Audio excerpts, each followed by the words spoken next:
Hi friends, very good morning అందరికీ.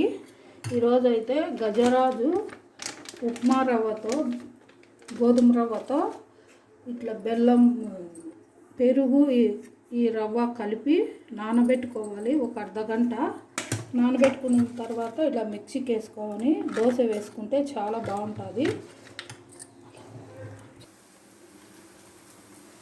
అలా రుబ్బిన పిండిని ఇట్లా ఎర్రగడ్డలు వేసుకోవచ్చు. దీంట్లో మేమైతే కొత్తిమీర ఒక్కటి వేసుకున్నాము.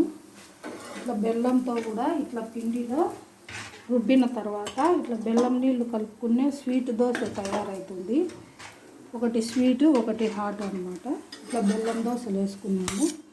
చాలా టేస్టీగా ఉంటాయి. స్వీట్ తినాలనుకునే వాళ్ళకి చాలా బాగుంటుంది. ఇది హాట్, ఇది స్వీట్ అన్నమాట. మీరు ట్రై చేయండి. గజరాజు రవ్వతో దోశలు. బాయ్.